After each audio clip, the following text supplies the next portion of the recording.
All right, well, it is 6 o'clock sharp, so we want to get started. Thank you for being here tonight for actually our fourth community conversation, and I am very pleased and grateful to have our team here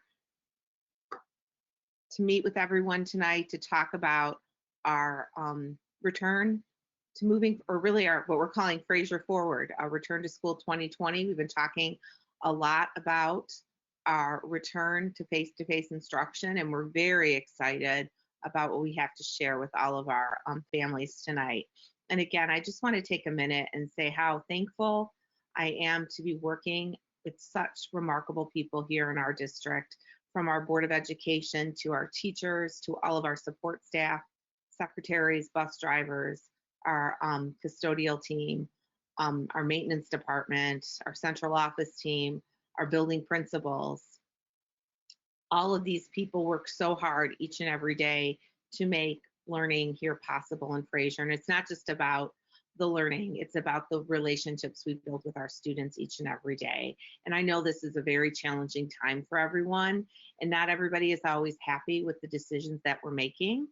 And everyone has, their opinion and their ideas about what's the right thing to do. But I want everyone to know we continually are doing what's best for our children. And we want to make sure that after tonight's conversation, you really feel good about moving forward and the next steps you're going to make with your own, with your family. And again, I'm very grateful to be your superintendent and to be here tonight.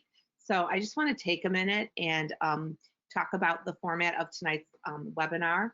We're going to take a couple of minutes to do an overview of our current reality, reflect a little bit on where we've been and where we're headed to, and then really take a deep dive into the choices for our families. So we're going to spend some time on our face-to-face instruction that will be available to all families.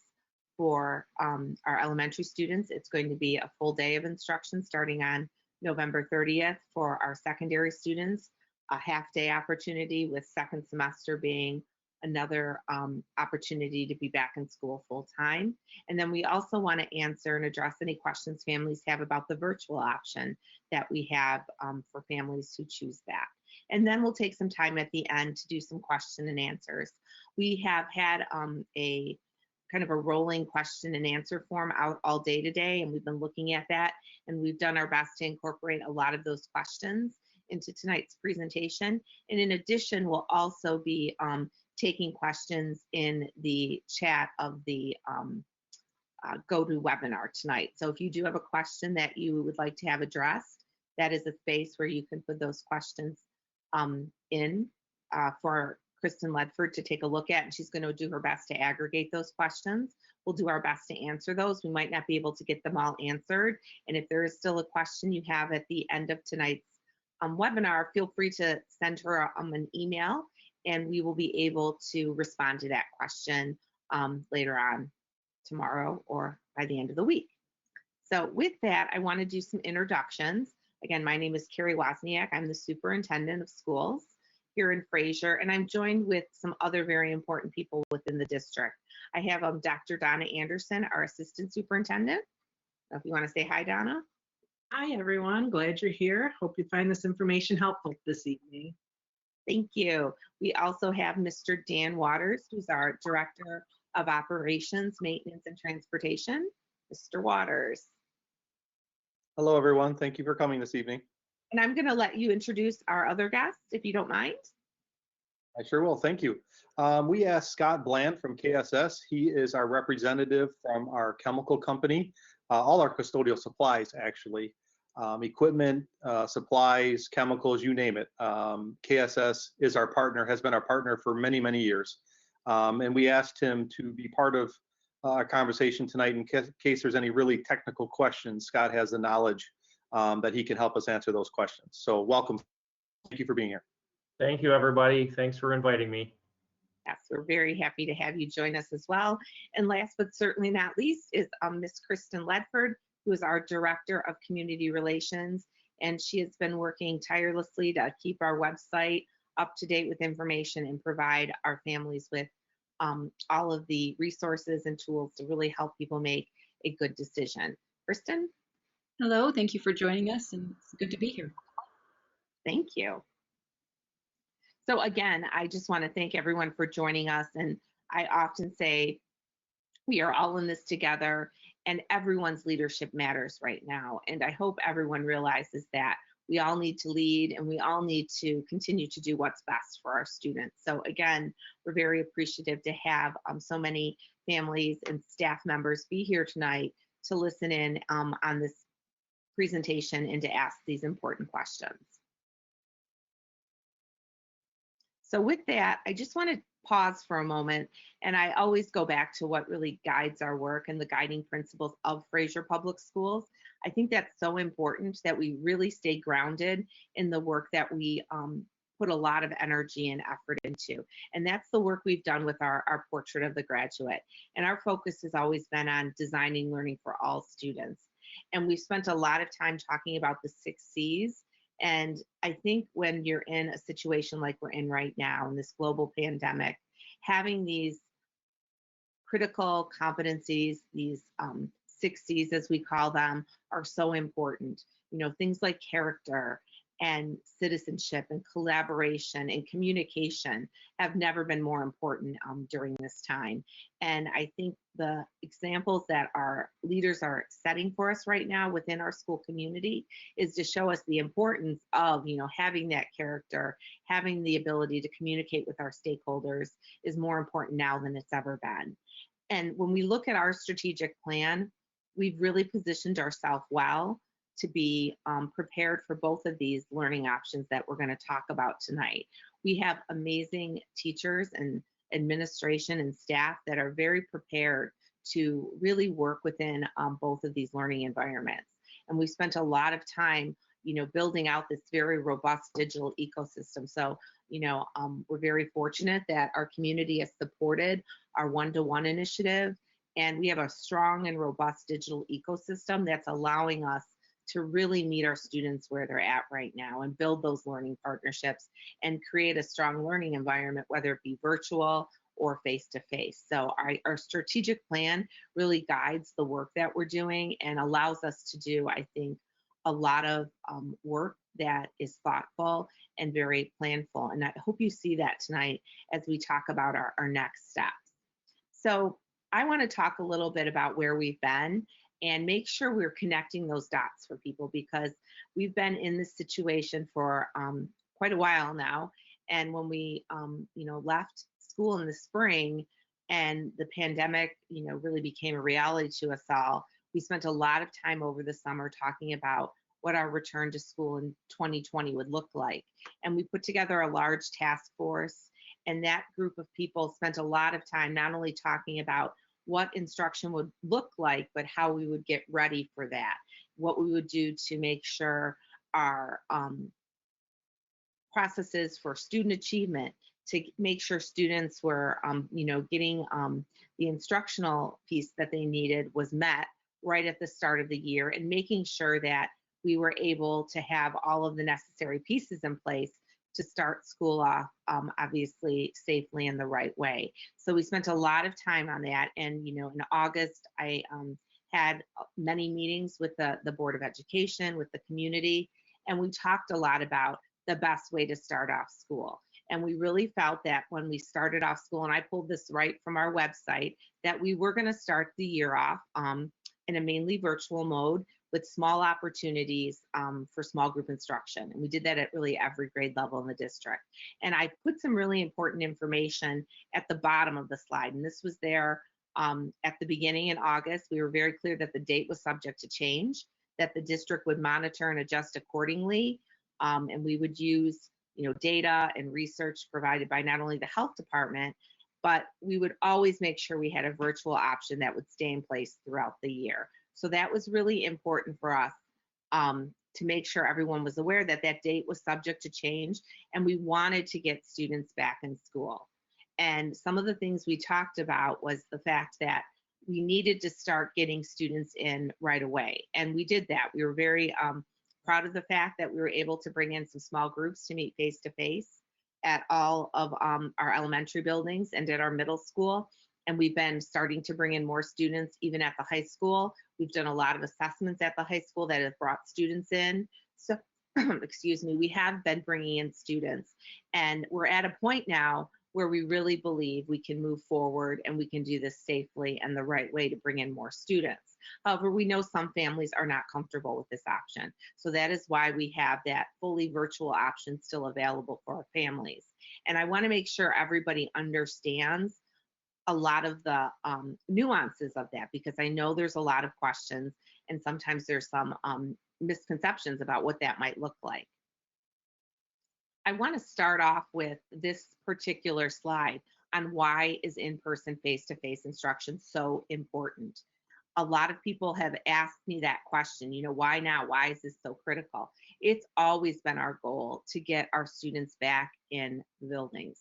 We know from lots of research, and this came from an article about the importance of reopening America's schools from the CDC, that aside from a child's home, no other setting has more influence on the health and well-being of students than them being in school. In-person school provides just more than just that educational instruction. It supports the development of those social and emotional skills that are so important. It creates a safe environment for learning.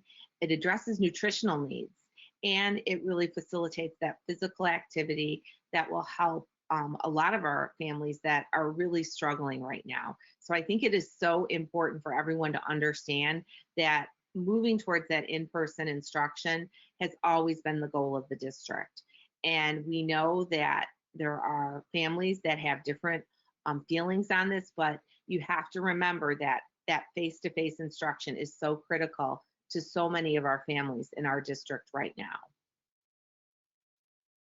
So what we'd like to do next is really talk about what are those choices that you have and what does face-to-face instruction look like.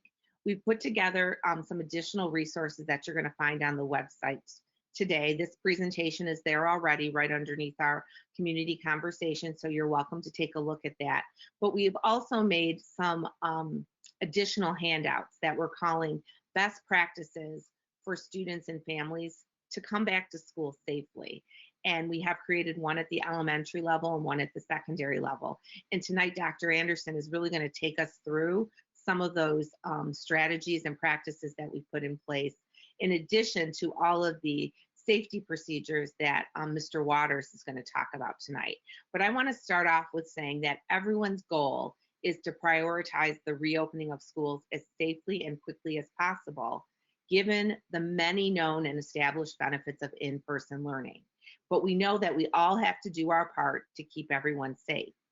So there's a lot of safety things that we put, safety protocols that we put in place and mitigation strategies that we put in place as a district to slow the spread of COVID-19 inside the school and out in the community. The key is vigilance to these actions. We have to make sure that we stay strong to the mitigation strategies that we put in place so we can slow down the spread of COVID-19. And one of the things we talk a lot about is the importance of maintaining fidelity when implementing these strategies. So we have to stay vigilant and keep that fidelity in place of monitoring our own health. And when we're sick, we stay home, wearing our mask appropriately, you know, washing our hands. When we can socially distance, we do so. So we want to make sure that as we start talking about returning back to face-to-face instruction, we know that having those safety protocols in place only work when we're all vigilant and doing those same things. So I'm going to spend some time tonight really talking about what those are and how we're going to do that safely. In addition to that, we also have put together a very strong virtual program. And we know that families really are not, some families are really not comfortable sending their child back to school, and that's okay. And we want to talk tonight about what those options look like and make sure people understand that those options have a lot of great opportunities as well. So again, it's about doing what you feel most comfortable with as a family. And all of this information, as I said, is on our website. We're excited to start moving forward with our next steps for face-to-face and virtual instruction for all of our students starting on November 30th, but we know people have questions, and we know that's why so many people are on this call tonight. So again, all of this information is on our website, and there are numerous updates on the website, along with a lot of good information and FAQs that hopefully will address many of the questions that our families are having. At this point in time, I wanted to give a quick snapshot of where we're at with our enrollment right now. We've had about close to 40% of our families submit their requests. At the elementary level, you can see we've had over 1,000, it's right now over 1,000 students select the face-to-face. We have about 211 select the virtual. And again, you can see the data from the middle school and the high school as well. I shared this at our last school board meeting. So a couple of things I want people to understand about how we make decisions and what we've been doing as a county to decide on what we're going to be doing as far as instruction. Well, right now, we're looking at what the state, the Michigan Department of Health has recommended, or not recommended. They've given us some pretty strict guidelines with wearing masks, with certain parameters that we have to follow, and everyone has to follow in the state of Michigan. We also take direction from our own county health department. They give us recommendations. They help us with contact tracing and working through when a student or a staff member does have COVID. And we also work with the state of Michigan on when we would need to close our buildings. But again, a lot of these decisions have been placed on the local schools. And one of the things we're very proud of here in Macomb County is that our superintendents have been working closely with the health department and Dr. Lokar to guide the decision-making process. So they provide us with information, we ask questions, and you're going to start to see that in our county, more and more of our schools are starting to bring back students for full face-to-face instruction. And nearby districts very close to us, Warren Woods, L'Anse Creuse, have been doing this for now a couple, L'Anse Creuse since the start of the year, and Warren Woods has been bringing back students full-time since the end of September. And as we look at that data and we all work together to hear some of the successes and some of the things that we might learn from, we've been able to build a plan, I think, that will be very strong for when our students return on November 30th. So there are a couple of links here on the county COVID data, summary data, and the link to the health department is in this slide as well for anyone who wants to check that out. So I get the question quite a bit, why did we opt to move to making families or asking families to choose, this idea of having the two options, one for our virtual families and then one for our families that want to come in face-to-face. It's very important that we have a teacher focused in on those groups of students. It provides a much more structured experience and gives our teachers the opportunity to focus in on those instructional practices that work best for that environment. Right now, our staff is really split between both groups of children, and we've learned a lot from that. And we really believe that having the teacher be able to focus in on that face-to-face group or their virtual group, both learning environments are going to benefit from that. And I think it's important to understand that our staff is ready, if you're in that face-to-face group, to pivot back to virtual if need be, because we are really trained and experienced now in both of those models. There's been a lot of question about, having to switch teachers. That is definitely a possibility, but it will be a Fraser teacher. And it's important to remember that this has happened before. We've had teachers that have gone out on medical or maternity leave, and that is, I know can be a challenge for some people, and some people have said they're very upset by that. But I really believe we want to have a focused teacher working in that single learning environment with their child right now, and it's going to make the rest of the year, and we have a lot of time, a lot of instruction left in this school year, where we want to make sure we're doing what's best for our kids. So I think that is a really important factor to remember, there's a lot of learning that still needs to take place this school year, and we want to make sure our teachers are in the best environment to provide that instruction. And we know that, COVID-19 isn't going to disappear tomorrow. So we want to have a long-range plan that really focuses in on what's best for our kids and what's safe and what's going to, help them as they move through these next couple of months with their learning and with their instruction.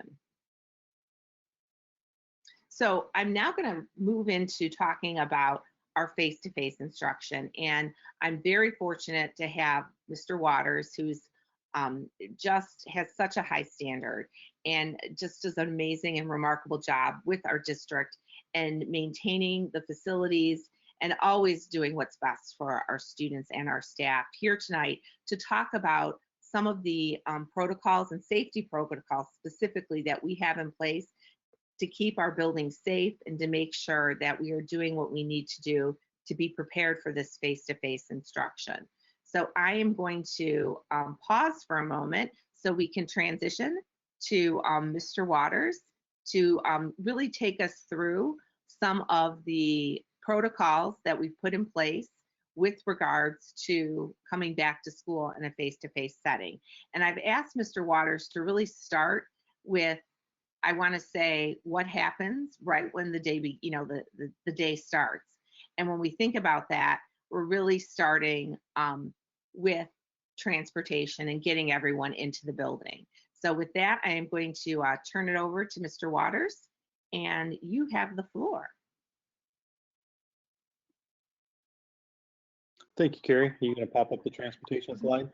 Yeah. Real quick before I get started, I wanted to just go back till March when we started, when the school actually we all closed down, and then we began to create our groups of our task forces to come back to school. And immediately when we created those groups, we leaned on not only our staff, which I said a long time ago, which was a good cross section of all of our staff in our district, but we also asked our partners such as KSS to be involved in these plans. So as our task force began to put these plans together in phase 4 and phase 5, back when the governor laid those out, we really relied on our partners heavily to help us through that process in selecting chemicals and processes and procedures of what we're going to do to keep our students and our staff as safe as we possibly can. So through that task force and through the help of our partners who do this every day of their lives with us, we've come up with these different plans and different techniques using different equipment. We've changed some of our chemicals since COVID-19 for that reason. We were very careful in selecting what chemicals we use for safety of our students and our staff. So there's been a lot of thought and a lot of help from our partners when we've developed these different scenarios. So in transportation, if you would just slide to the next slide real quick, Carrie.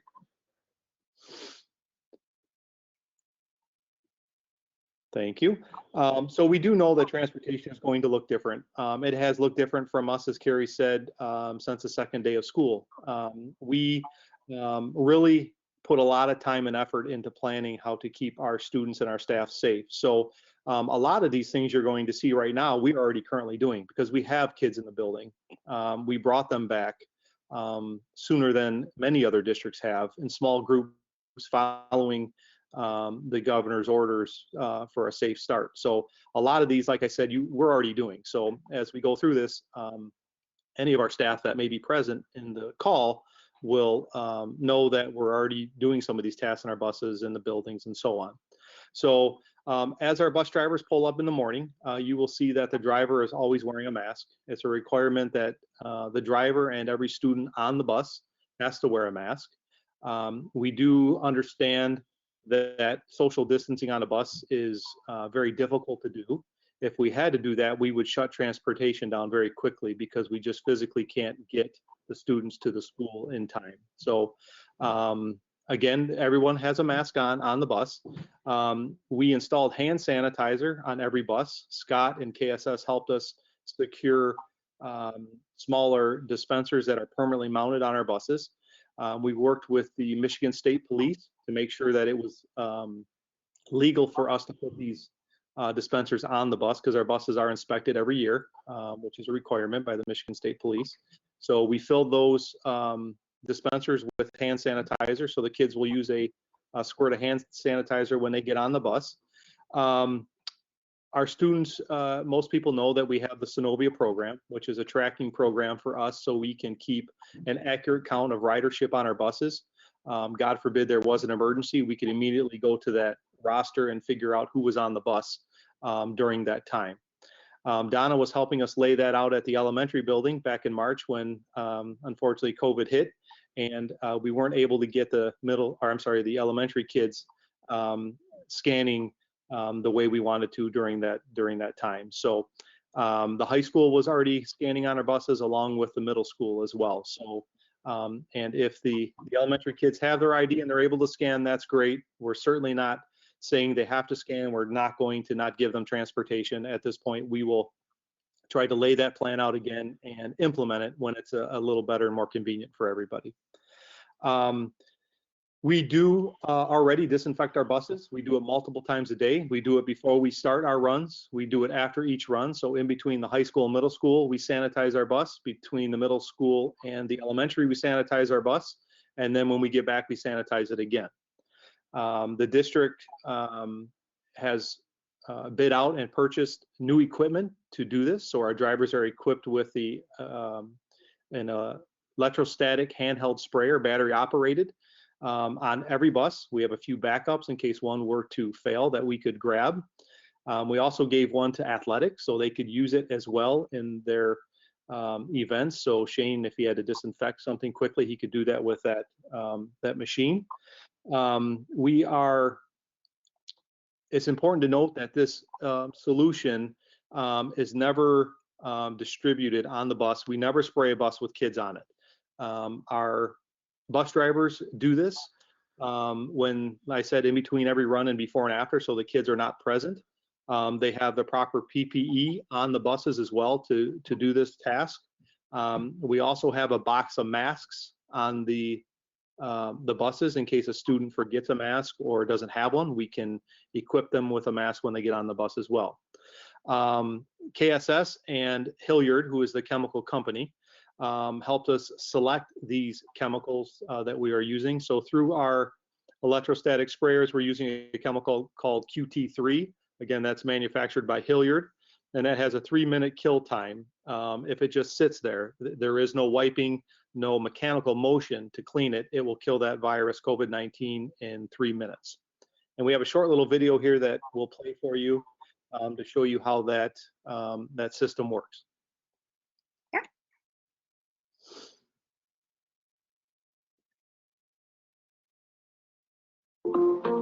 Start in front of the bus, giving special attention to high touch points, such as the gear shift and the door lever.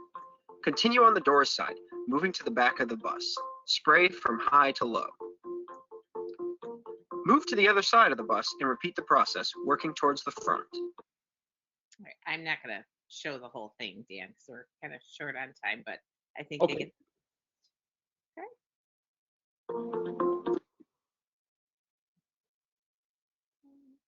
Pull back.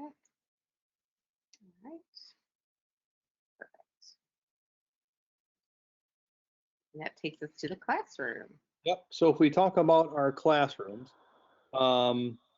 it's important to know that, as Carrie said, I would put my custodial staff up against anybody in the state. I'm very proud of what our custodial staff does, and they are very proud of their work.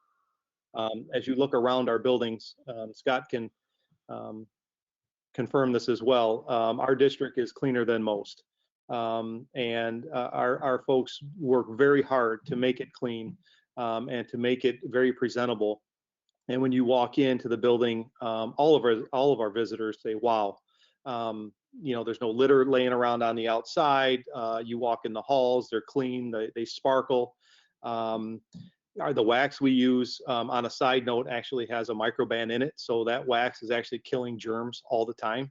That's a new wax we started using last year, again through KSS. So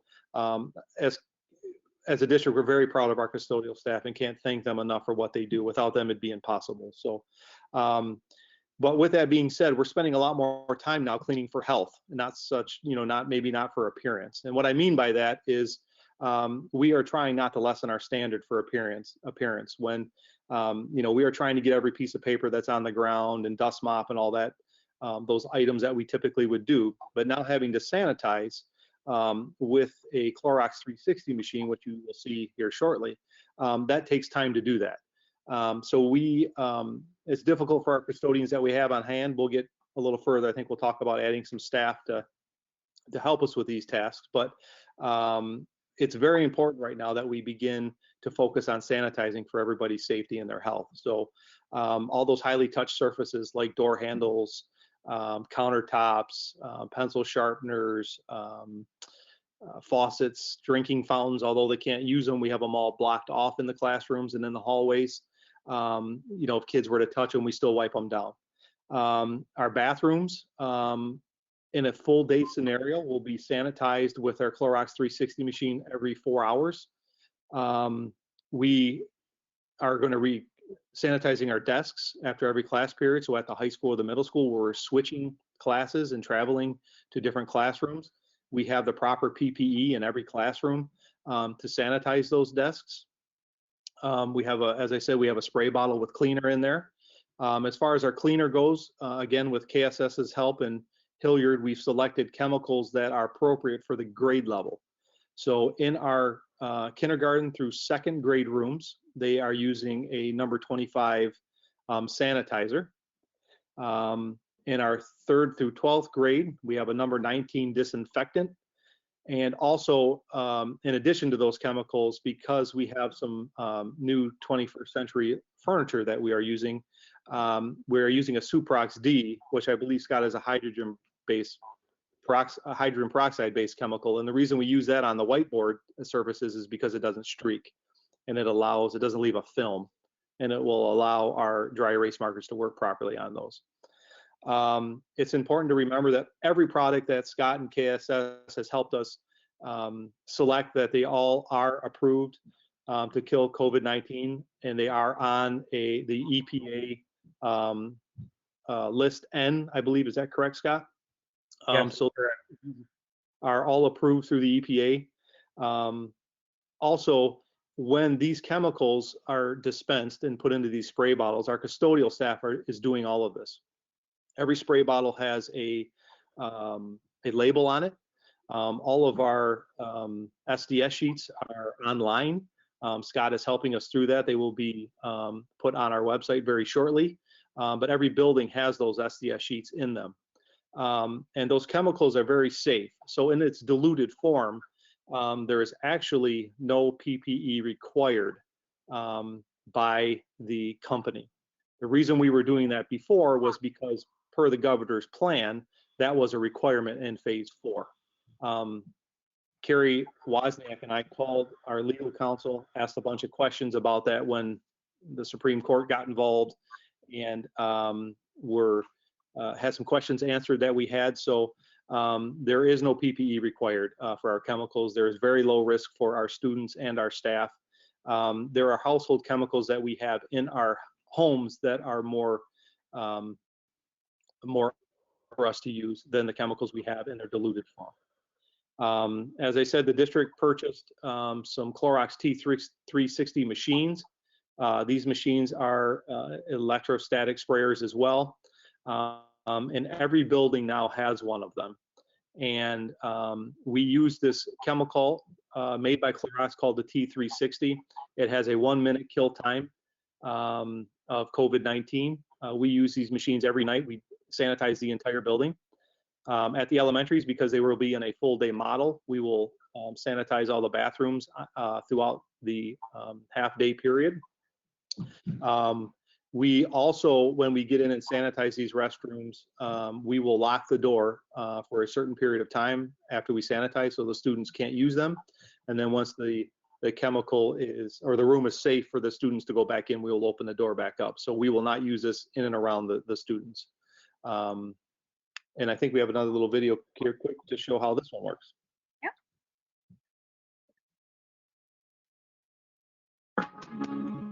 The Clorox Total 360 system is a revolutionary way to reach and kill pathogens almost everywhere. It combines the superior surface coverage of proven technology with the proven effectiveness of Clorox disinfectants and sanitizers. First, the electrostatic sprayer system turns the liquid into small droplets. Then the sprayer applies a charge to each drop, so they are attracted to and adhere to surfaces with a force greater than gravity. The coverage is superior. It spreads over, under, and around surfaces.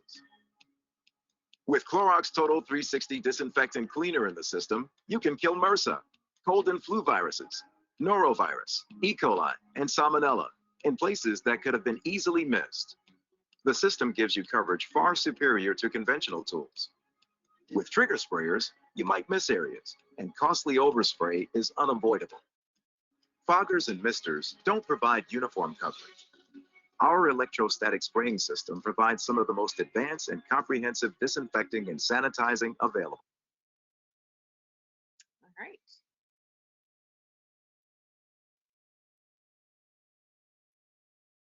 Okay, thank you, Carrie. So the next thing we want to discuss real quick is the district has also purchased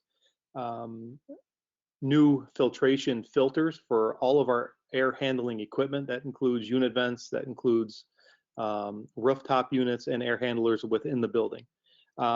We purchased a MERV 13 filter, and what that means is that the media that's inside the filter, similar to your home, it's a thicker media which captures more lint, mold, pollen, mites, those kind of bacteria that would be in the air.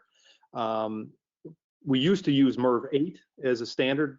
Really, many districts use that across the county, but the district saw the recommendation to go to the MERV 13, so we purchased those. Almost every single mechanical unit in the district now has the MERV 13 filter in it. There was a very, very few outlying ones that we placed the order here a couple weeks ago, and we're just getting the filters to the schools. One order was short a couple, so we made a phone call to our distributor, and they rushed them right out to us. So we are looking good with the upgraded air filtration in our district. The other thing we did is we purchased several plastic plexiglass partitions, and we have them in many locations in our districts. Every main office across the entire district has it. We also put some in counseling offices at the high school, assistant principals' offices throughout the high school, counseling office at the middle school along with the main office. So we've really looked at the areas that we could have students coming to in groups to protect our support staff to help them. So those are installed. Next slide.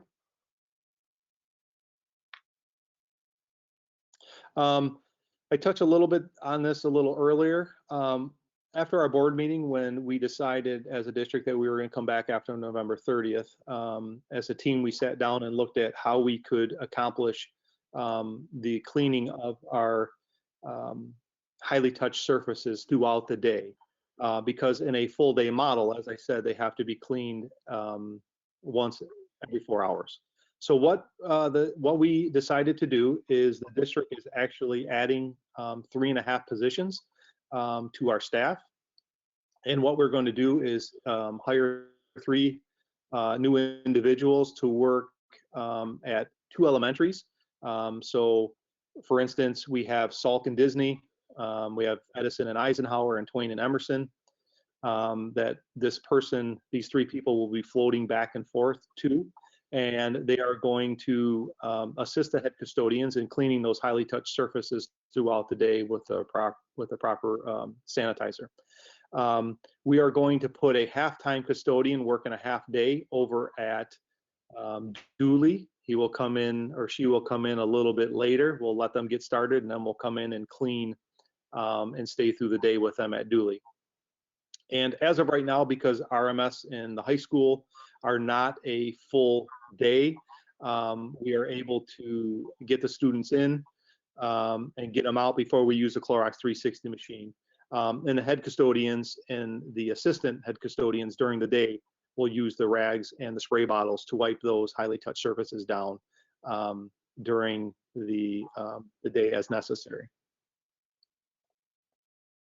Thank you, Mr. Waters. I appreciate all of that detail, and I know we've been getting lots of questions in the chat about this next piece, which is asking about the lunchroom and being outside for recess. So I'm going to now switch gears, and I'm going to ask Dr. Anderson to join us for this part of the presentation. Sure. Obviously, in addition to all the other things that were talked about with regards to face-to-face instruction, students will need to have lunch. And the way the face-to-face program will work, our students will be able to eat in the lunchroom. Now, when we talk about mitigation strategies and how to keep it as safe as possible, we will be dedicated to following as many procedures as we're able to. So students will eat in the lunchroom. And what our principals will do is they are working on a stretched out lunch period so that to allow for fewer students within the lunchroom. We don't have exact numbers. We will not have that information until we know exactly how many students plan to come back face to face. So, but we will be doing our best effort to lengthen a lunch period so we can accommodate fewer students in shifts. Our secondary level, as far as lunch goes, our food service department will be doing a grab and go kind of style so that students are not serving themselves, are not having that sort of an environment. It will be packaged things that will be available for them to kind of just take and go. We talked about the spread. I'm spreading students out during lunchtime, having assigned seats so everybody knows who's sitting where for a lunch period. And then students will have the opportunity to go outside for recess provided the weather cooperates. Just like we do now, we have zones and play areas so that our students are spread out within the playground and not all congregated in one small space. So that will continue, and we'll institute those zones. Okay, that's with regards to lunch. And also a lot of questions about the elementary special classes. When we return to school on November 30th, the specials will be taught in a cohort model. And we're trying to be very creative in a way to kind of mitigate exposure to more people. So what we're looking to do is have our face-to-face students have a concentrated special for a period of time, and then have a different special in the next period of time, kind of reducing the number of people that would come into interaction with the students and the staff. This will allow less movement within the building. Students will all still have specials. It's just going to be a varied schedule. So they may not have them all at once within 1 week, I should say. And these two documents you will find on our website, and there's just a lot of information, a lot of details in these elementary and secondary protocols. When it's a lot of the information that's been shared tonight, and it's a few other things. If you're trying to get a picture of what it looks like in face-to-face, we'll talk about. You'll see, in order to make this as safe as possible, it's a joint effort, right? We have our staff taking a lot of steps to keep things as safe as possible. We have obviously our facilities and our maintenance department doing their part. And then our students also have a part, and our families have a part in helping everyone stay as safe as possible and to mitigate any sort of exposures. So having our daily health screener, being diligent in filling that out every day and monitoring symptoms each and every day prior to coming to school is very important. And erring on the side of caution if you have the sniffles and you think one of your children might be getting sick. It's going to be very important that you keep children home for those sorts of things. Also in this document, you'll see things about, what does snack look like, and PPE, talking about, there's some information on cleaning of the rooms, which we just reviewed. All of those things, bringing water bottles, social distancing, all different areas within these two documents. So know that it's really just everyone's got a part in these protocols, and it's really important that all groups and all stakeholders stay diligent to all of these measures that we've outlined. You'll see that on the website, and you'll also be able to link to it from this presentation. So let's talk a little bit about the virtual instruction and what does that actually look like. We talked about all the face-to-face things, but what if you're a family that really is leaning towards virtual? What is that going to look like for your child? What can you expect? So we're going to go over some things with that in some detail this evening. As Carrie mentioned earlier, we're in a virtual environment now. We have some small groups coming in, but it is a virtual environment. We know that we have to have this flexibility for our families. People are in different places and have different needs with relation to their families. So we are committed to making sure our virtual option and our face-to-face option offers the same quality of education. It's a different mode, but definitely the rigor and the expectations in both programs will be the same. So we do have that option for virtual for K-12.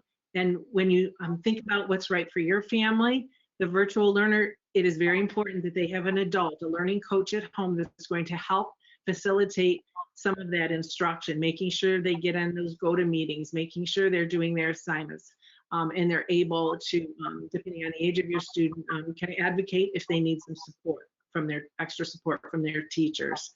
They said the expectations are the same as the face-to-face model. The curriculum is the same. The content of what they learn will be the same K-12. We know we're fortunate to have those one-to-one devices, the MacBooks for our secondary 912s and our iPads for our K-8 students.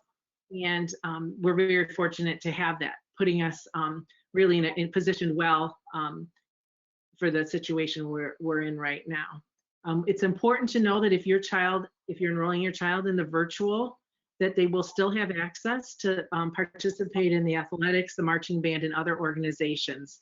Obviously, we've got some, MHSAA guidelines and things to meet, but it might look different. It might look different from our face-to-face classes, but certainly we want that social, emotional, and the extracurricular piece of school to provide that as best we can in the virtual instruction. It is not ignored. Two documents that you will also find on the website and within the slide are the course catalogs. You will see student enrollment in both the virtual and face-to-face courses is going to drive what's offered second semester. So our students, these are the course catalogs, and based on, as this is always the way scheduling goes with students, based on the number of requests for a particular class drives what classes we're able to offer. That will continue for our second semester now. We know that our virtual classes will be taught by our Fraser School Public Schools teacher, and a lot of people are wondering, who are those teachers and are they going to be long-term subs and what, unfortunately we don't have the exact names of people right now, right? Because we're waiting to hear from all of our families on whether you're choosing the virtual option or whether you're choosing the face-to-face option. And just as soon as we have that information, our team will go to work to look at those responses, and we know the staff that we have, and we'll be able to revise rosters as needed and make sure that your child in every class has a Fraser teacher that's following Fraser curriculum and has the Fraser professional development opportunities and whatnot, regardless of the mode they're teaching in. Both of these documents I ask you to take a look at. It has some, and read them. There's a lot of detail. We've spent a lot of time putting these supporting documents together for our families, for you to read through and look at, to get some answers to questions and to understand what virtual learning will look like. And Donna, if I could jump in, at the secondary level, those classes will run at the same time as the face-to-face classes will run. So very similar to what your child is experiencing now virtually, except you will have a teacher dedicated to that group of students. They will only be in a virtual setting. So again, what will most likely occur is a teacher may have 3 sections of English 9 that are face-to-face, and then fourth block maybe the virtual class of English 9. So we've really tried hard to make sure our parents understand that by allowing our teachers to focus in fully on that virtual classroom of students and that face-to-face group of students, they're able to do the instructional practices that work best in that learning environment. And we can't stress that enough. You know, right now, we are really asking what for families to do is to make a decision about how comfortable you are bringing your kids and children into the building, or, you know, if you're more comfortable having them stay at home, you're going to get a devoted Fraser teacher that will hold in, you know, both directions during that instructional period. Yeah, thank you, Carrie. That's exactly right. And up through the first semester, we know face-to-face students will have their teacher in the morning face-to-face, and in the afternoon they'll have it virtual. Second semester, though, it will be very much a full schedule. Some common questions that have come across our desk quite frequently. So I just want to highlight on a couple of those right now. And that is questions about the accelerated math and ELA class at Richards Middle School. As you know, we have some of our 6th grade elementary students going over to the middle school for first hour for an accelerated class. That right now for the first semester, they're able to take that class virtually or take it face-to-face in the morning. So they're going to have that choice, just as our RMS students have. Up through January 22nd, those students are welcome to stay virtual if they wish, or if they would prefer to come in face-to-face that first hour, they can do that. However, in the second semester, students are going to be able to come in face-to-face for that Richards Middle School first block, as they have done pre-pandemic. First hour, you come into the building, you have your class, and then the bus picks you up and transports you back to your elementary school for the rest of your face-to-face instruction for that day. If you're a virtual student, you are welcome to come in face-to-face to Richards for that first hour day, and then have a parent pick up and go home and do the rest of your learning virtual. That is an option. If we get in a situation where the demand is for a virtual class for that group, we would consider changing it, but we would, at this point in time, we want parents to be committed to know that coming face-to-face is probably going to be the best option at this point, unless we hear differently from this, depending on the students and their choices within that are in those classes. Our elementary specials, I think I already talked about this. Our virtual students will still have their elementary specials courses offered to them. It won't necessarily be chunked like the face-to-face students, but certainly they will still have access to all the special classes. The elective classes at Richards Middle School, our virtual students, actually all of them, except with the exception of applied tech, are able to be taken virtually. So our teachers are prepared to provide that learning in a virtual setting. Just the applied tech is one that is the exception. And then with regards to the performing arts in K-12, our elementary students who select that virtual options can still participate in band. We know that's very important to our community, and they'll have 2 options. They can attend band face-to-face during the school day, and that schedule will be developed as soon as we have our numbers again, or they can attend band virtually as they're doing right now. Those 2 separate classes, whether it's a virtual band class or face-to-face, is going to be designed with the mode of learning in. So we know our teachers are fantastic and they are super creative, and they come up with ways to connect with kids regardless of the mode. So based on that will be how the lessons will be designed. Our high school students and our middle school students who select the virtual option can also still participate in band and choir. And just to clarify, if you are a band student and you selected to go virtual, your counselor will follow up with you to make sure you understand when the virtual option will be. But let's say you're a jazz band student and you decide, you know what, I want to stay virtual for all of my classes, but I do want to come in for jazz band. That is certainly an option for your family to decide upon. You just will need to let your counselor know that class, particular class you would like to come in for. So that is certainly an option for our virtual families. You just need to let your counselor know that that is the class that you are selecting to come in for. And just like we said with the middle school, all of the classes are still being offered at the high school. So we still have our full schedule available to all of our virtual students.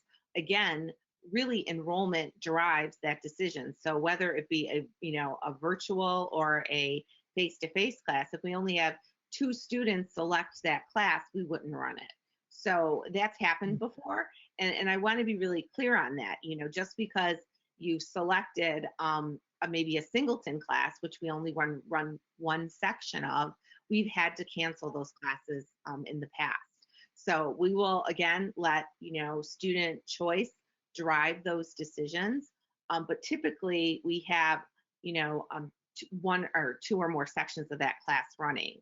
But it is important to understand that we don't run classes if we don't have a full section available, whether it be virtual or face-to-face. So right now, unless you hear back from an administrator or a counselor after you've made that virtual selection, you can assume that you're going to have your classes offered virtually. Your hours may be different than what you might have seen before, but those are things that you'll understand when you actually get your schedule. If there are scheduling conflicts, just like there are in past years, the counselors reach out to those families and we make the necessary adjustments. So I want to be really clear, though, that you should make your decision based upon what's best for your family with regards to how comfortable you feel about coming back into the building. We will work with our families to make sure that your child's schedule for the second semester is done appropriately and meets their needs, but really think about how comfortable you are about coming into the building as you make that decision. And I think the next slide really talks more about the band, like Carrie just elaborated on. We're here to, schedules are made, the virtual academy is not any less of a program. Like Carrie said, we have the ability to provide those programs in a virtual setting or in a face-to-face. We cannot articulate enough that families do need to pick what they're comfortable with. We tried to outline cleaning processes. We tried to outline the virtual, scenario. But the driver has to be what families are most convenient with. And let's talk a little bit about the elementary schedule for a minute, because we have a very generic shell out there, then that's what this is. But we're in a virtual setting now, so just to pause before we get to the next slide for a second is, and if you're an elementary student that plans to be virtual, your day will be what they have now plus, because what will happen is there will be a dedicated teacher to only that group of students for virtual learning. So there will be class meetings where they'll be on a GoToMeeting, and then they might go and do an activity, and then they might come back together for some small group or whole group direct instruction. And it will go that way throughout the day and throughout the week. Obviously, whether you're a kindergarten student or a 6th grade student, that schedule looks different. We have to be cognizant of the age of the child and the attention span and how much screen time and how long those direct instruction lessons go. It's very different depending on the age. But once those classes are formed and our teachers are designing the instruction, they're basing it on the age. And as a parent, you will know that you will have a virtual teacher that's not balancing the face-to-face program along with virtual. And that's really important, because right now our teachers are doing both and doing a fabulous job, but doing both. So on Tuesday, Wednesday, Thursday morning, our students are asynchronous because teachers are with face-to-face students. In a virtual setting, that won't be the case. Those teachers will be available Monday through Friday. So just hopefully that provides some information, but just like any year, until your teacher is assigned to your student, the specific routine of what time reading groups are, that will all be forthcoming once the rosters are finalized. Okay, and before we get to questions, just a little bit to revisit how we do the COVID-19 tracking. And I know I've mentioned this on several board meetings with regards to our relationship with the Macomb County Health Department that I talk to multiple times a day usually, at least daily. And really what we're doing is we are working together to identify who those families are that need to quarantine within our district, which staff and which students have been exposed to positive cases, and notifying them about their quarantine period of time, and then supporting them, letting them know when they're able to come back. This link goes to the website, which gives a ton of tools and information if you want to know more about the process. We have a very solid process where we have we're notified from our families or from the health department. We then reach out to the family, or we reach out to the health department, whoever we heard it from, and confirm some things and document it and make sure our families know what to do as far as quarantine. And then should we have a positive case, we also post that within our website. The health department also works with us to know when we have cases. They look to see if it's considered an outbreak. They look to see if we have a case or more than one positive case within an environment, through contact tracing. Did it happen within the school, or did it happen within the community?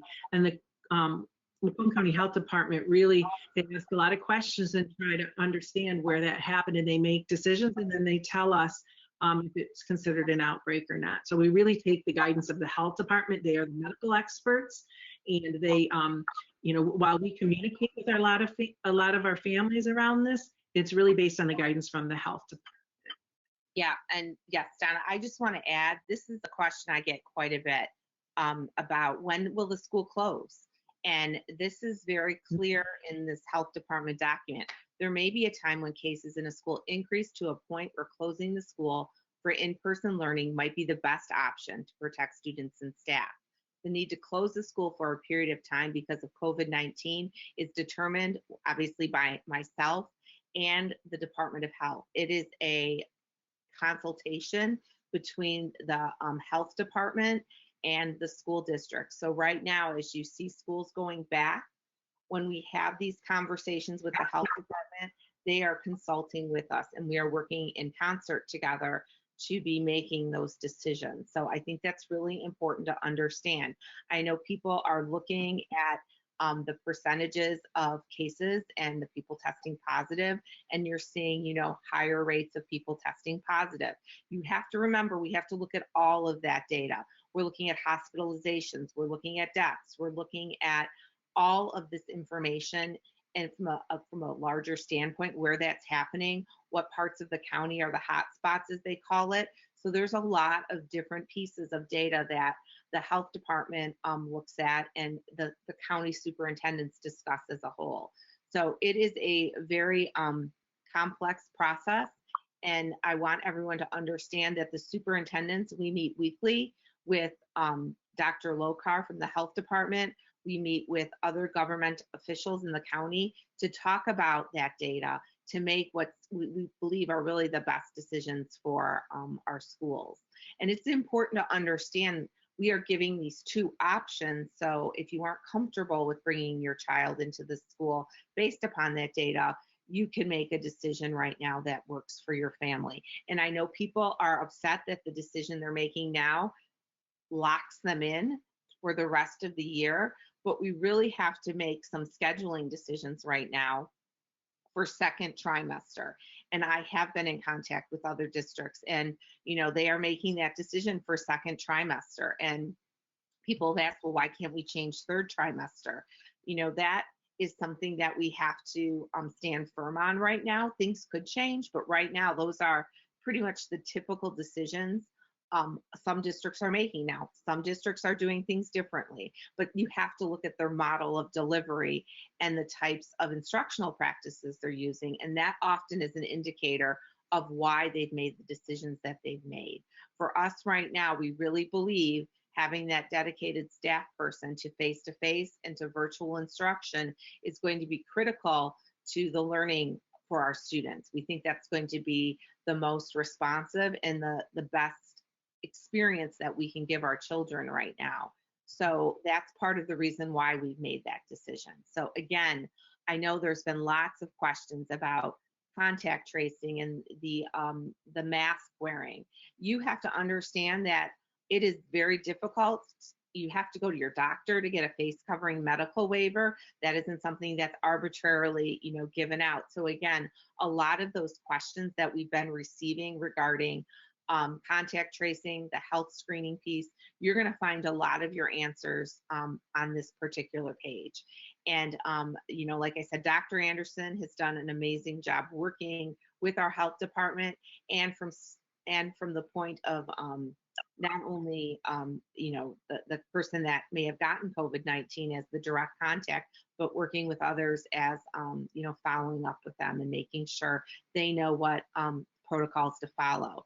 So I think that's really important to note that, the work that we're doing here in our school district is often stopping the spread to even go further because of the steps that we're taking as a district to communicate the importance of quarantining and the importance of getting tested for COVID-19.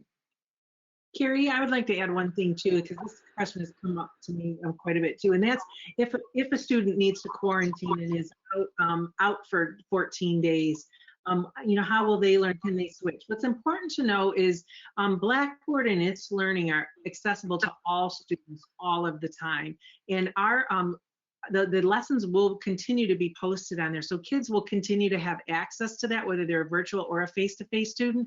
So even if they get the stomach flu, non-COVID related, and they're able, they're still able to access their course contact for that day. So that will be important to know that kids have access to that regardless. It's learning in Blackboard aren't going away if you're a face-to-face student versus a virtual student at all.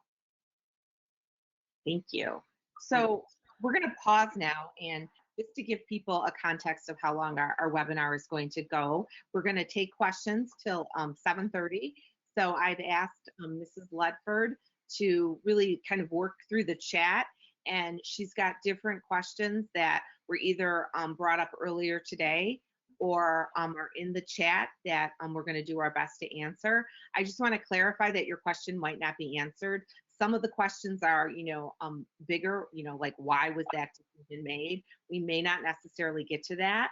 I strongly encourage you to go talk to your building principal about some of the scheduling questions you may have, or issues you may have with regards to what might be the best decision for our family. We know your building principals know you really well, and they can help you navigate that too. So they're another great resource to reach out to. They've been just working tirelessly throughout this process to make sure all of our families feel supported. So again, I encourage you, to have that dialogue with our building principals. So with that, I'm gonna turn it over to Mrs. Ledford to ask some of those questions that you're seeing.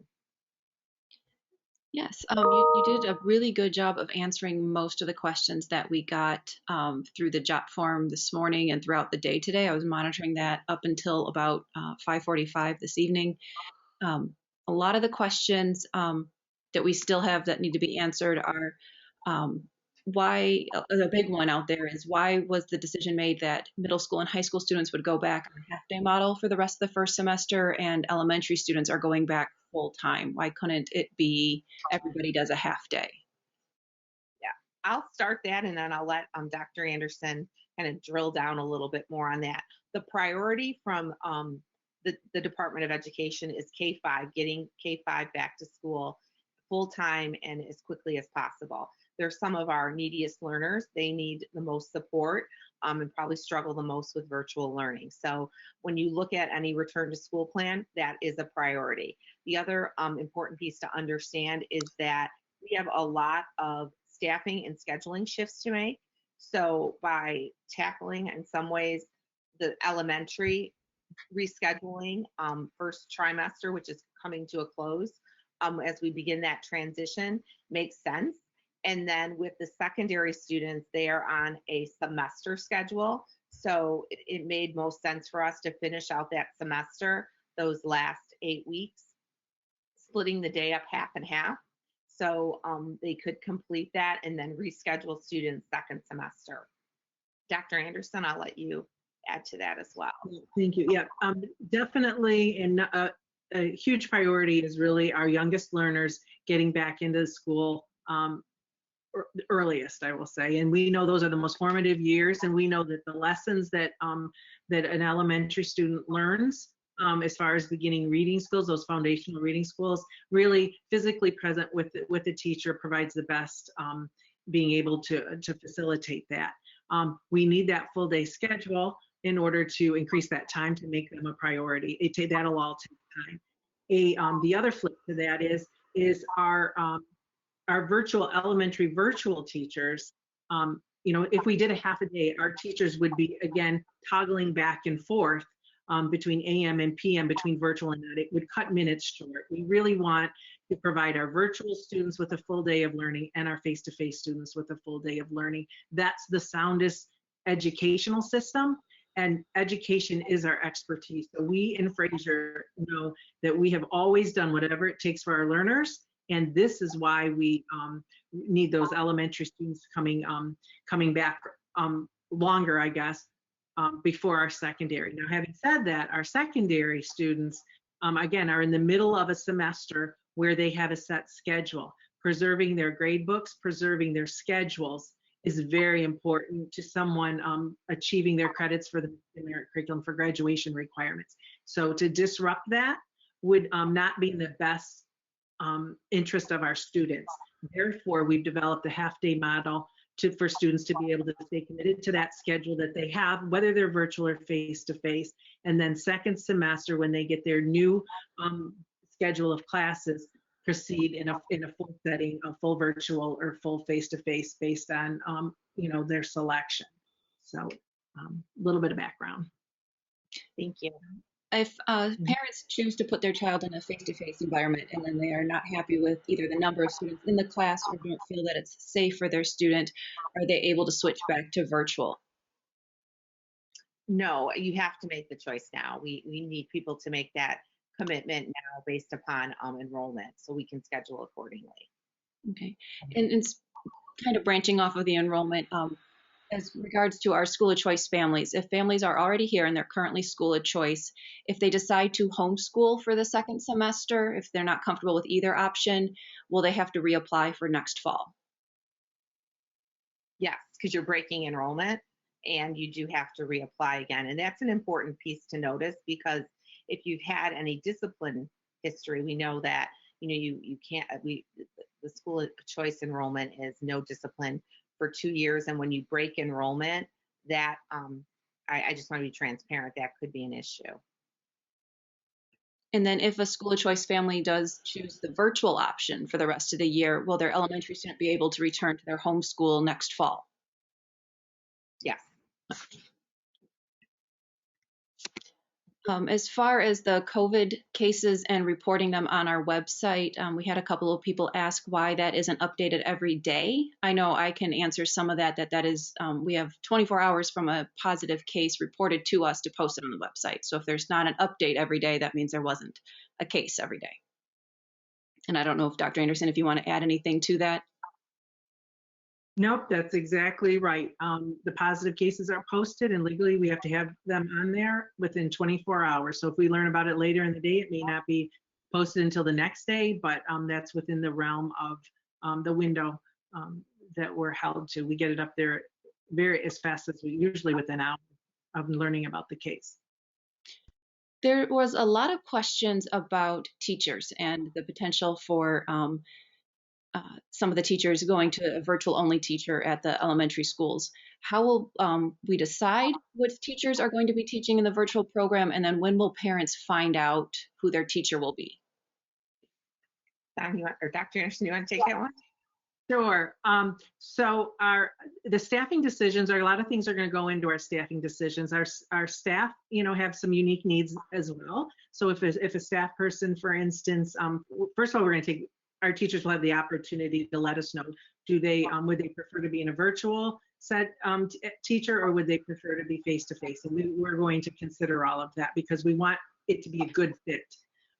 We also, you know, if a teacher has a certain situation and that's best for them, that would lead them towards that environment as well. We expect, you know, we know the survey closes at midnight on Friday, And certainly next week we'll be very busy looking at those results and being able to roster students. That will take us some time to do that. And I would expect that information to be shared with families during the week of the, I believe it's the 22nd. So we're going to take a couple weeks to get that information together, and then the week of the Thanksgiving week, by the 23rd at the latest, would be when we would let our families know about the roster changes, if any. Okay. And do we anticipate needing to rely on a long-term sub or a substitute teacher? And given the current sub shortage, is that going to be an issue? No. Our goal is to hire teachers if needed. All right.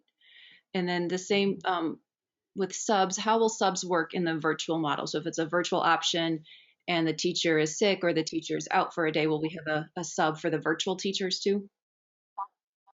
Yes, we have a protocol now. We have a protocol now for when subs, certainly with a virtual setting, that teacher will be connecting with that class. That substitute teacher will have to connect with that class virtually and provide instruction in the absence of a teacher. All right, and moving into face-to-face learning questions, there was a lot about classroom size and the setup of classrooms.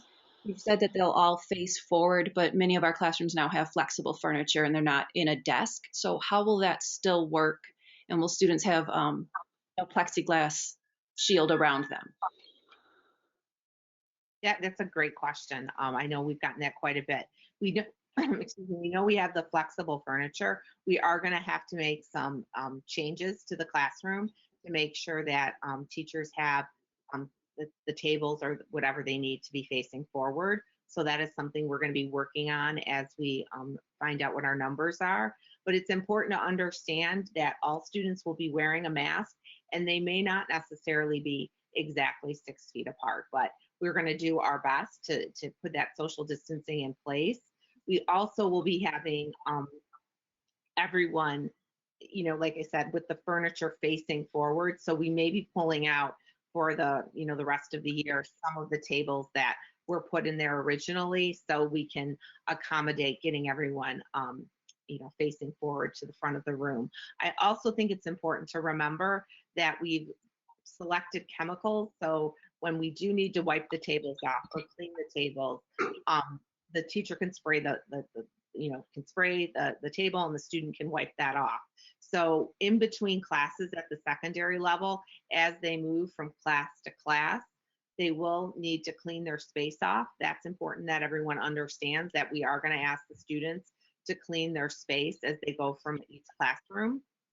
And this first, I want to say the end of first semester, those 3 periods, if like, for example, at the middle school, when they're there in between each exchange, that will be an expectation of the student. You know, they're going to have to come in, wear their mask. They'll have to, you know, be responsible for their space. So those are important things that, just like we expect certain things for, you know, as far as behavior from our students, that we have rules in place now, those will be those similar expectations for students who are coming back to the building. And I think that, you know, that's an important piece to be aware of. You know, it's not going to be the same way it was when we all left, you know, in March, unfortunately. You know, this is a new reality. It's just like how we all have to kind of readjust and recalibrate going to the grocery store, or, you know, when we make decisions about, you know, leaving our house, there's different expectations at different places that we're going to. So school is going to have, you know, a different feel to it and a very different experience. So I think that's important to understand that, you know, when your child does come to school, it's going to be different. And we're going to do our best to be vigilant with those mitigation strategies, but it's important that everyone, you know, follows those rules. And if they aren't able to do that, you know, that's going to be a different conversation. At the secondary levels, I know you've said that students won't be utilizing the lockers, but will class changing times be staggered, or will all students be in the hallways at the same time?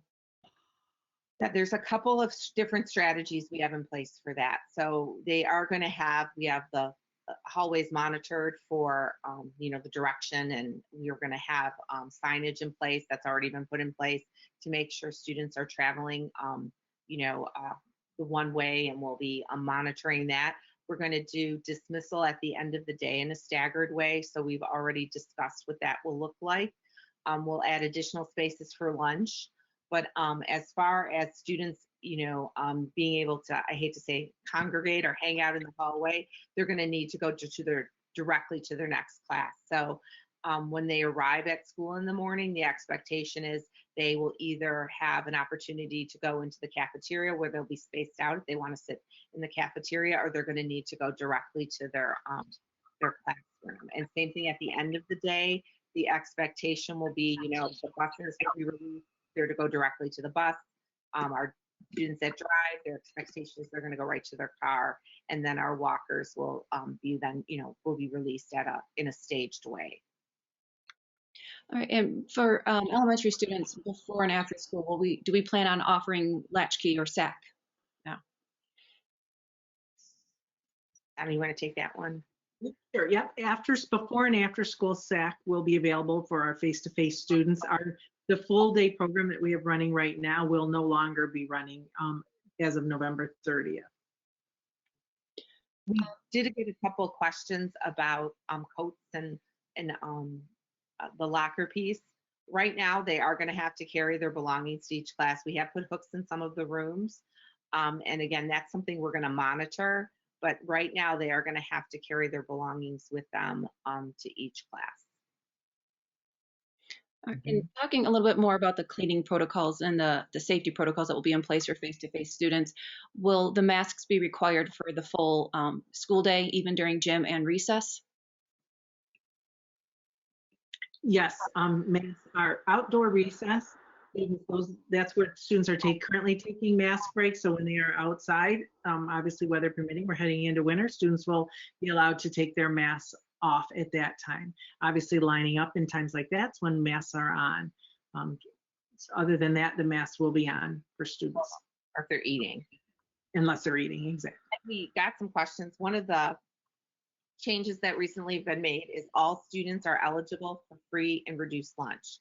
So every child gets lunch and breakfast upon arriving to school. Breakfast will be grab and go, and we put some protocols in place for students to be able to pick their breakfast up at the secondary level, and they'll be able to take their mask off when they eat that. And then lunch is also going to be distributed at the end of the day, so they'll actually take it home with them. And at the elementary school, they will also have a similar kind of grab and go breakfast that they'll have available to them. And we are working with our principals to have protocols in place for what K2 will be doing as far as eating that breakfast and how it will look for our 3-6 students. We plan on allowing students to come in a little bit earlier in the elementary so they can socially distance and eat their breakfast in the cafeteria and then go right to class. But everyone is entitled to a free breakfast and a free lunch. So that is another benefit of having students report to campus, and because of that nutritional piece. All of our virtual families will still have access to breakfast and lunch. That will still be distributed from the high school. So that is true for every Fraser student, whether they are a virtual or a face-to-face family. Mm-hmm. And there was a couple of questions about will students be allowed to eat in other spaces? So in the classrooms or in, at the high school at the Freight Cafe or in the media center? Students in the elementary buildings will be eating in the lunchroom, and the lunchrooms will be sanitized between and afterwards as they need to. That we will keep things consistent. There will be assigned seats, and it's important. I don't know that we really address it. We will have assigned seats in all of the environments so that should there be a positive case reported, we'll be able to accurately, know who's sitting close to who, if that's the case, depending on the numbers within the class. And then within the high school, they will be separating as best as possible based on the number of students that are attending face-to-face in high school. Again, I just want to stress that, these are all mitigation strategies. We're putting safety practices in as we do if we go to a restaurant or when we go to the grocery store and stand on the blue dot. It's much like that. We are, there may be times where kids are not able to social distance, and we are being very transparent about that. We're doing the best. We will, be vigilant and dedicated to putting these practices in place that we've outlined today. And our staff and our students and our families need to be dedicated to keeping to those routines and protocols. But a parent and a family has to be comfortable coming in face to face. Hopefully tonight we're really painting a picture of what it will look like. And a family is either comfortable or not, and that's okay, because we have options, and one option is as good as another. It's whatever the family feels comfortable with. So I hope, I hope families, trust themselves and their instincts on what they feel best for, what's best for their child. All right, and I know we're running short on time, so I'll move over to some of the virtual learning questions that we've gotten. There was a couple of people who pointed out that the class times seem to be a little bit shorter for the virtual students in the secondary level than they do for the face-to-face students. And there was a concern that it would be just a couple more minutes of learning time. Can you explain the difference in times? Yes. I think you can kind of sense that we know there's going to be a need for additional that we have to end class a little bit earlier to do the cleaning, and also to release students in a staggered way. So that's why we needed a little bit more time, but in the end, the instructional minutes should be balanced. And if a secondary student selects the virtual option, but then finds out that one of the classes that they chose is only going to be offered face-to-face, or it's only going to be offered virtually, what will happen then? We'll work with the individual family to let them know how that kind of transpired and where we're at with that. So we know that there's going to be some need to have conversations with families once we see where our enrollment with those courses lands. And that's something we do every year. I mean, that happens second semester. It happens with scheduling quite a bit. We're used to making those adjustments, calling kids down and saying, oh, you have two conflicts here. You can't take, AP Chem and Jazz Band are running at the same time. And I'm making that up. I don't know if that's the case, but that does happen. And we make those, adjustments as needed. And if a secondary student chooses the virtual option, but then comes in for one of their classes, like Jazz Band or like a CTE class, how will they be expected to get back home if there's only 6 minutes before the next class starts? It's a great question. Yeah, go ahead. Well, obviously we'll make accommodations for them. We'll make sure that the teacher at the other end knows that. Again, we'll work with that student individually. That may be a situation where, we work with Mr. Science, and he has them working in the media center to, get to that class so they aren't late. So we'll work on coming up with some strategies to make sure we can make that happen, and they're doing that in a comfortable way. And if it requires them to be, 10 minutes late to log on to that class, it's recorded so they can catch that instruction at a later time. And will there be class limit sizes or class size limits rather for virtual classes as the same as face-to-face classes? I think that's a good question for everyone to understand. We're going to be just as mindful of the class sizes for virtual as we are for face-to-face. Now, we've had overages in the past where we've had to accommodate teachers for that, but our intention is to stay within our class sizes. And obviously, we're seeing about 25% of our families wanting a virtual option. So you can assume to some extent that the face-to-face classes are going to be a little bit smaller. But it's important to understand that they still may have, 20 to 25 people in that room, and we cannot guarantee that they're going to be 6 feet apart. And that's important for families to understand. Now, we're going to do all of the mitigation strategies as Dr. Anderson was talking about, but we want you to feel comfortable, and that's important to keep in mind. So again, both options are high quality, and whatever your family feels more comfortable with is going to be important to understand. But again, we don't want parents to be worried about a virtual class of 100 students in it. Again, now if it's a band class, we do know our band and our PE classes are a little bit bigger, but our regular core classes will stay within our traditional class sizes. All right. And then are students going to be expected to be on their device all day in the virtual option? I will let Dr. Anderson take that one. No, they will not. Like I said earlier, it will, based on the age of the student, the grade of the student will depend on how length, that happens in a face-to-face classroom, how long the teacher is introducing a lesson versus letting a student go off and do something and coming back. And so that is really based on the age of the student, and students will not be sitting at their computer in a direct instruction environment all day. That's just not good for kids. So as many parents right now have kind of watched over the shoulder, our teachers are very creative. While a student might be logged on to a GoToMeeting for a long period of time, sometimes they're within a discussion and listening to the teacher, and sometimes they're off on the side doing some writing or some response and holding it up. So it will be a variety of things like that. It won't just be sitting and listening to a teacher provide direct instruction. One thing I want to make clear along with the virtual, when a parent chooses virtual, you are still a Fraser student. You are not breaking enrollment when you choose virtual. You are still very much a Fraser student. That's no break in enrollment. The only break in enrollment is homeschool. Homeschool is an entirely different thing. Homeschooling is something where you're not using Fraser curriculum.